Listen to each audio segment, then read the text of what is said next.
Welcome to my channel. आज हम लोग बेसिक केमिस्ट्री में देखेंगे एक्सोथर्मिक रिएक्शन और एंडोथर्मिक रिएक्शन क्या होता है। तो थर्मोडायनेमिक्स का ये बहुत ही बेसिक टॉपिक है। तो चलिए स्टार्ट करते हैं आज का टॉपिक। तो सबसे पहले समझेंगे हम लोग एक्सोथर्मिक रिएक्शन। तो एक्सोथर्मिक रिएक्शन बेसिकली वैसा रिएक्शन है जिसमें एनर्जी जो है वो रिलीज होता है, ठीक है। तो यहाँ पे उसी चीज़ को डेफिनेशन के फॉर्म में लिख दिया गया है। Those reaction in which energy is released in the form of heat are called exothermic reaction. जैसे में यहाँ पे एग्जांपल है, तो जब कार्बन और ऑक्सीजन को आप कंबाइन कीजिएगा तो यहाँ पे कार्बन डाइऑक्साइड का फॉर्मेशन होगा और some amount of heat release होगा। तो ये एग्जाम्पल है आपका एक्सोथर्मिक रिएक्शन का। सेकेंड एग्जाम्पल हम लोग उसी तरीके से देखते हैं, जब हम लोग सोडियम हाइड्रोक्साइड को HCl यानी कि एसिड के साथ रिएक्ट करवाते हैं तो NaCl का फॉर्मेशन होता है और वाटर का फॉर्मेशन होता है और सम अमाउंट ऑफ एनर्जी भी रिलीज होता है। तो ये है एक्सोथर्मिक रिएक्शन जिसमें कुछ अमाउंट ऑफ एनर्जी रिलीज हो रहा है जब केमिकल रिएक्शन होता है, ठीक है। नेक्स्ट अब हम लोग देखते हैं एंडोथर्मिक रिएक्शन क्या होता है। तो एंडोथर्मिक रिएक्शन वैसा रिएक्शन है जिसमें एनर्जी एब्जॉर्ब होता है, यानी एनर्जी का रिक्वायरमेंट होता है ताकि रिएक्शन फर्दर आगे प्रोसीड करे। जैसे में यहाँ पे एग्जांपल है, नाइट्रोजन और ऑक्सीजन को जब आप हीट दीजिएगा तो नाइट्रोजन ऑक्साइड बनेगा, ठीक है। इसी तरीके से कार्बन और जब वाटर रिएक्ट करता है तो कार्बन मोनोऑक्साइड का फॉर्मेशन होता है और वाटर का फॉर्मेशन होता है। एक सिंपल एग्जांपल है, जब आप सिल्वर क्लोराइड यानी कि AgCl को सनलाइट के प्रेजेंस में रखिएगा तो वो AgCl टूट जाएगा, 2Ag और Cl2 गैस के फॉर्म में निकल जाएगा।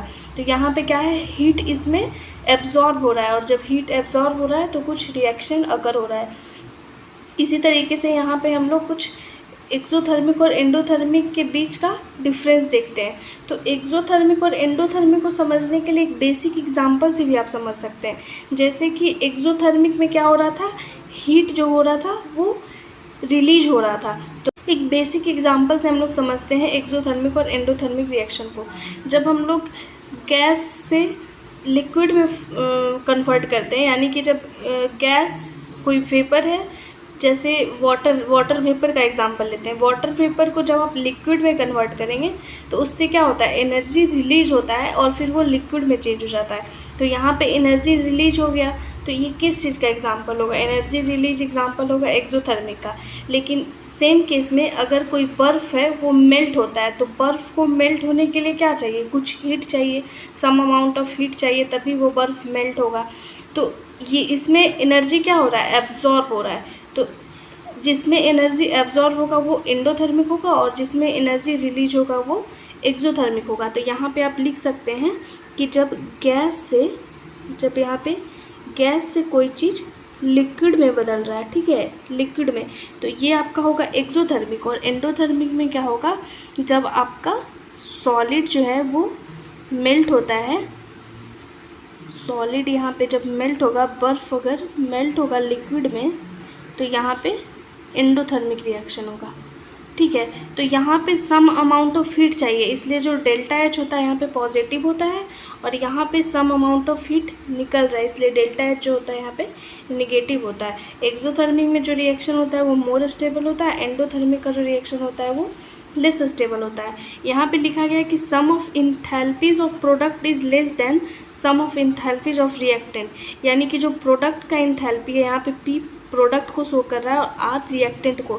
तो जो प्रोडक्ट का इंथैल्पी है, टोटल इंथैल्पी, वो कम होगा रिएक्टेंट के इंथैल्पी से।